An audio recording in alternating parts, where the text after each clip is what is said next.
The storm had rolled in fast, too fast for any sane traveler to be caught outside.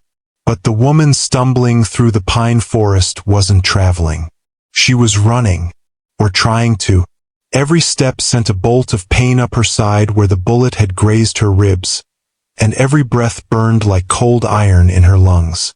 Snow clung to her eyelashes, her hair, the torn fabric of her dress. The world spun in and out of focus, but she kept moving, crawling when her legs failed, dragging herself through the frozen brush with a desperation no human being should ever have to know. Somewhere behind her, dogs were barking. Men were shouting. They had followed her this far, and they wouldn't stop until she was dead. Her blood on the snow was an easy trail.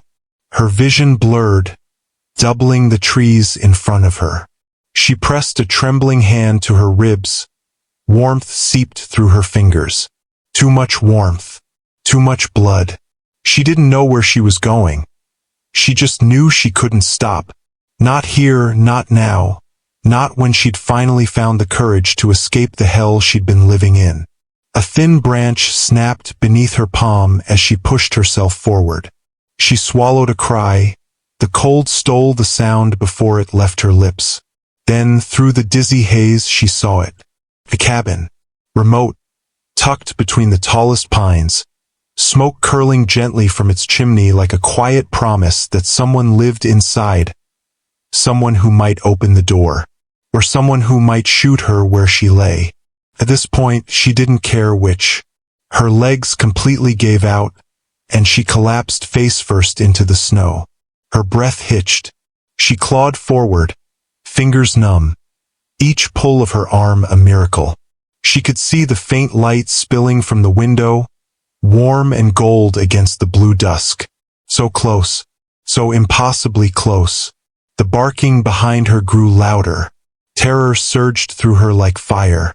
She dragged herself again, nails breaking against the frozen ground. Her vision blurred with tears born of pain and exhaustion. Finally, her hand brushed the rough wooden step at the cabin's front door. She didn't have the strength to knock. She merely slumped against the door, whispering something that might have been a plea or might have been her own name. The cold pulled at her, heavy and dark, inviting her to slip under and rest. The door swung open so fast she didn't register the movement. Only the burst of warm light and the shadow of a man filling the doorway. A large hand gripped her shoulder. Not harshly, not fearfully, but with a steady certainty that made her gasp. "Easy," he said, his deep voice cutting through the storm. "I've got you." She tried to lift her head, to see his face, but her body finally surrendered. The last thing she felt was strong arms lifting her as though she weighed nothing at all, and the sudden, absolute certainty that she was safe for the first time in a very, very long time. Warmth hit her first, thick, heavy, almost painful after the bite of the snow. When consciousness flickered back, she wasn't outside anymore. The crackle of a fire filled the room, the scent of burning pine mixing with something sharper herbs. Maybe leather. Soap. Her cheek rested against a wool blanket, coarse but impossibly warm. For a long moment she lay still, too afraid to open her eyes. Too afraid this was another dream. Another false hope her mind had created to soften the terror of dying alone in the cold. But then she heard footsteps, heavy, deliberate, and the soft clatter of glass on wood. Not the rushed steps of a man with violence in mind. These sounded careful. Slowly, she forced her eyes open. The cabin was dim, lit only by the fire and a single lantern on the table. Shadows pooled in the corners, but everything else was warm and worn. A wooden table scarred from years of use, shelves lined with jars, a large chair by the hearth. Everything smelled of a man who lived quietly but not carelessly. Then she saw him. He sat on a low stool beside the bed, her bed now, apparently, rolling a strip of clean cloth between his palms. Tall even while seated, shoulders broad beneath a wool shirt, beard trimmed but rough enough to mark him as someone who preferred isolation. His eyes were pale, startlingly so, but softened by something she couldn't name. Concern? Focus? Restraint? When he noticed she was awake, he didn't startle. He simply set the cloth aside. "You're bleeding through the first bandage," he said gently, voice low and steady. "I need to clean it again." She tensed, instinct snapping through her like a reflex.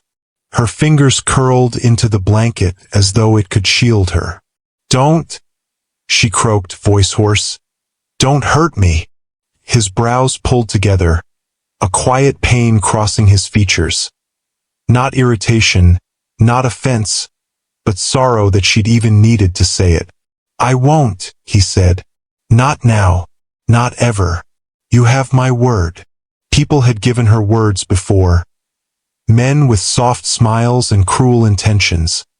But somehow, coming from him, the words felt heavier. Like he understood the weight of promises, not just the sound of them. Still, hesitation held her in place. He noticed. He waited, not demanding trust, not forcing it, just waiting. After a long moment, she nodded. A tiny movement, barely perceptible. But he saw it. "Good," he murmured. When he reached for the bandage, his touch was steady, gentle in a way that unnerved her more than pain ever had. He washed the wound with careful swipes, the heat of the cloth burning pleasantly against her chilled skin. She winced, sucking in a breath. "Sorry," he said quietly. "Better it stings now than festers later." Her gaze drifted to his hands. Big hands. Strong hands. Hands that could have hurt her easily. But didn't, not even accidentally. Every movement was slow, deliberate, respectful. Like he was tending a wounded animal afraid to bolt. "You saved my life," she whispered, still disbelieving. He looked up for the first time. His eyes held hers, steady as bedrock. "No," he said. "You saved your own. You crawled through a storm with a bullet in your side. I just opened a door." Her throat tightened. No one had ever framed her survival as strength, only as something to be punished. What's your name?" she finally asked. He tied off the new bandage, sat back, and answered with quiet certainty. "Calder Holt. And you're safe now." She didn't know yet if safety was real, but for the first time in years, she wanted to believe it. For a long while after Calder finished tending her wounds, silence settled between them. Not heavy, not uncomfortable, just cautious. The quiet kind that forms between two people who don't yet know where their boundaries lie. The fire crackled, throwing soft gold light across the cabin walls. Snow pressed against the windows in thick drifts. Outside, the forest breathed in its slow, frozen rhythm. Inside, she tried to match its steadiness but couldn't. Calder rose to hang the blood-stained cloth near the fire. "You need water," he said gently. "Your body's fighting cold and blood loss." He handed her a tin cup. Her fingers trembled against the metal, not from the cold but from the weight of everything she hadn't said. She drank anyway, letting the warm water loosen her throat. When she lowered the cup, Calder didn't ask anything. He simply returned to his chair and waited. That scared her more than questions. People who demanded answers were predictable. People who waited were dangerous in their own way. "You should know," she began quietly, voice rough from hours of running. "Those men, the ones behind me, they won't stop." Calder leaned forward, forearms resting on his knees. "I figured," he said. "Men don't bring dogs unless they're hunting something they think they own." She flinched at his choice of words. He noticed it, of course he did, but he didn't apologize. Sometimes truth was sharper than cruelty. "When you're strong enough," he continued calmly, "you can tell me who's after you. Or not." But I need to know if they're likely to come this way. Her breath caught. The thought of danger reaching him tightened something painful inside her. I don't want them hurting anyone else. Calder's eyes softened. I can handle myself. She believed that. The size of him, the quiet steadiness, the way he lifted her like she weighed nothing. He wasn't a man easily frightened. But the men hunting her weren't ordinary. They were cruel, organized, and protected by people with power. Good people had been hurt for less. They're part of Beckett's crew, she whispered at last, the name tasting like rust. Jonas Beckett. He runs the gun trade across the southern ridge. He bought and sold women like livestock. And when I tried to leave, her voice collapsed. Calder's jaw tightened, a shadow passing through his eyes. You escaped, he said. Not a question but a fact anchored in the air. I tried, she breathed. They caught me once. Punished me. That's the wound you saw. I got away again when the storm hit. I don't know how long I was crawling. Hours, maybe longer. Calder stood slowly, the movement controlled but filled with quiet fury. Not at her. Never at her.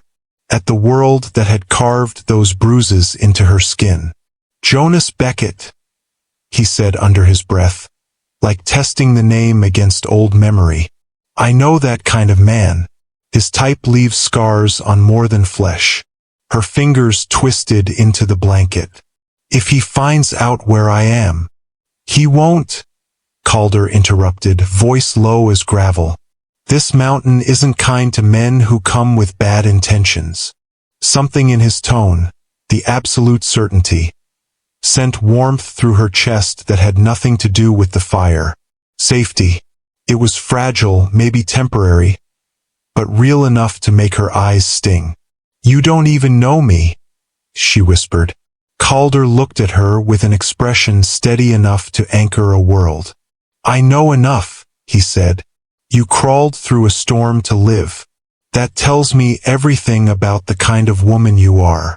For the first time, she didn't argue. The wind had picked up again by the time Calder stepped outside, lantern in hand.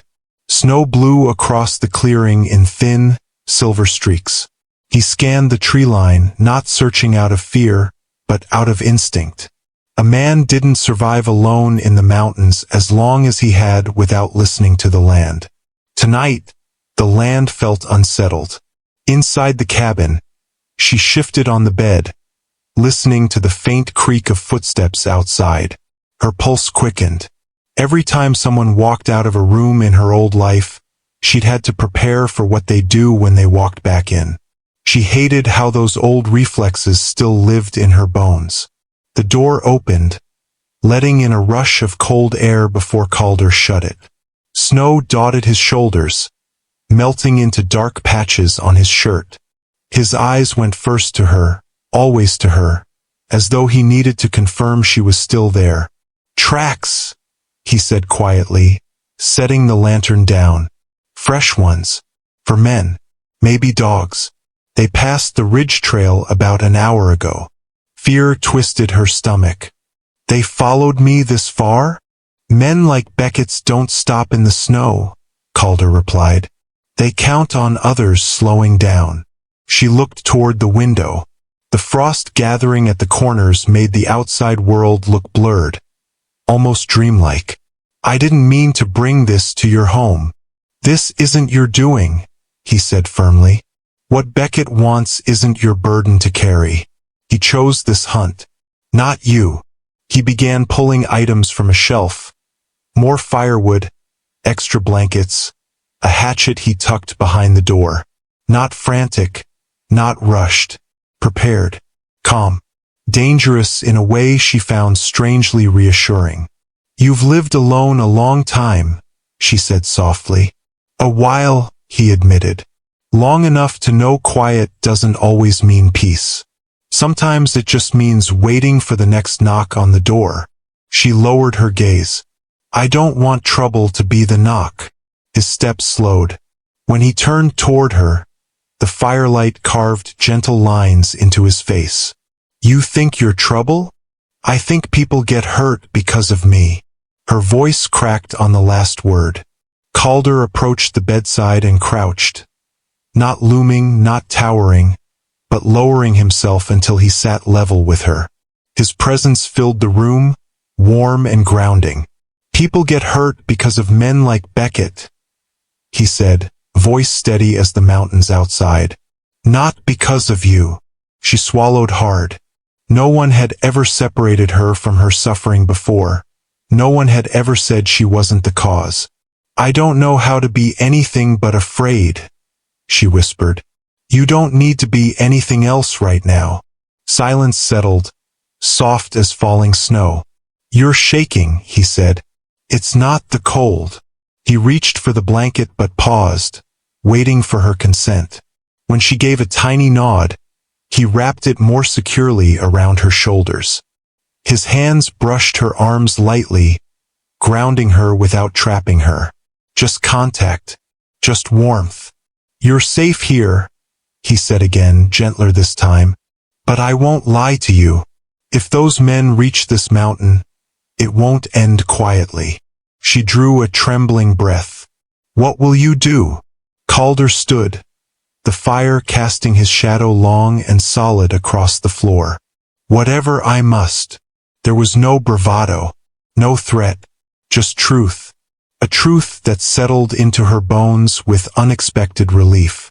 She watched him as he checked the window latches, banked the fire, and extinguished the lantern, leaving only the glow of the hearth. When he finally sat in the chair beside her, arms crossed loosely, eyes alert even in the dim light, she realized something. This wasn't a man who would let danger walk in unchallenged. And for the first time in her life, she wasn't waiting for someone to hurt her. She was waiting for someone to protect her. Snow fell heavier as night tightened around the cabin. The fire murmured low, casting a weak glow across the wooden floorboards. She lay still, listening. Calder hadn't spoken in nearly an hour, but she knew he wasn't asleep. The quiet way he breathed, the way his chair creaked ever so slightly when he shifted. He was watching the door, not resting, guarding her. She wished she could tell him to stop. She wished she believed it would matter. Her body ached with the memory of Beckett's men. The shouting, the hands that grabbed, the blows meant to break not just bones but spirit. She tried not to think of the night she ran, the gunshot, the cold. But tonight, the memories crawled up her spine like shadows given breath. Then she heard it. A twig snapped outside. Soft, deliberate, wrong. Her breath hitched. Calder was already on his feet. He didn't speak. Didn't need to. He crossed the cabin in 2 steps and doused the fire with a thick cloth, plunging the room into darkness except for the faintest ember glow. Then he moved to the widow shutter and cracked it open. Snow and moonlight spilled in, turning his face stark and sharp. They're here, he said quietly. Her heart dropped. How many? 3, Calder murmured. Maybe more in the trees. Her stomach twisted. You should run. You don't have to do this. If they kill you. They won't, he said. Not bravado but simply truth. And you're not going anywhere. But, Calder stepped closer. So close the cold air from the window brushed across both their faces. You crawled through a storm for your life. Let me stand for it. The words struck her like warmth in winter.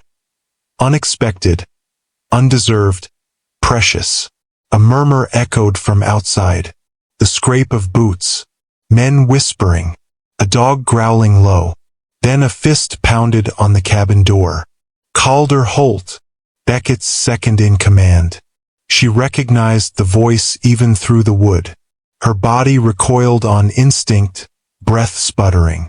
We know you're in there. And you got something that belongs to us. Calder didn't blink.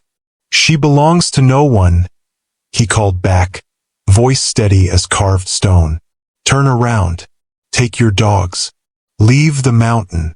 A cruel laugh followed. She ran from us once. She won't again. Her nails dug into the blanket. This was how it happened.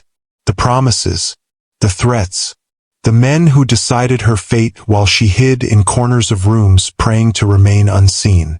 But this time she wasn't in a corner. She was behind a man who did not flinch. Boots crunched closer. Someone tested the door latch. Calder placed a hand on the table beside him, slow, deliberate, gripping the hatchet she'd seen earlier. The metal glinted faintly. "You open that door," Calder warned, "and you won't walk away." Silence. A dangerous, measuring silence. Then another voice, lower, colder, slid through the wood. "Then we'll burn you out." Her breath stuttered. Calder's jaw flexed. He turned slightly toward her without taking his eyes off the door. "Stay behind the bed. If anything happens, you crawl through the back window and run north. Don't stop. Don't look back." She shook her head fiercely. "I'm not leaving you. You survived hell," he whispered. "You'll survive this too." The dog outside barked. A boot stepped onto the porch. This time she didn't feel fear alone. She felt a rising fire, one built from every wound. Every night she told herself she had no worth. They thought she was something to take. Calder thought she was someone worth standing for. And she didn't know which truth terrified her more. The porch groaned under the weight of approaching boots. Snowflakes drifted sideways in the wind, brushing against the cabin walls like cold fingertips. She pressed herself behind the bed frame, heart slamming against her ribs. Calder stood in the center of the room, hatchet in one hand, breath steady, shoulders squared like a man who had already made peace with whatever came next. Outside, Beckett's men gathered. She heard the unmistakable crackle of kindling being piled, the hiss of oil, a match striking. Her chest constricted. They were going to burn the cabin, the only place that had sheltered her, the only man who had looked at her without ownership or pity. Calder stepped forward before the flame could touch the wood. "Put it down," he commanded through the door. "Or what?" the man outside mocked. "You'll come out and fight all of us?"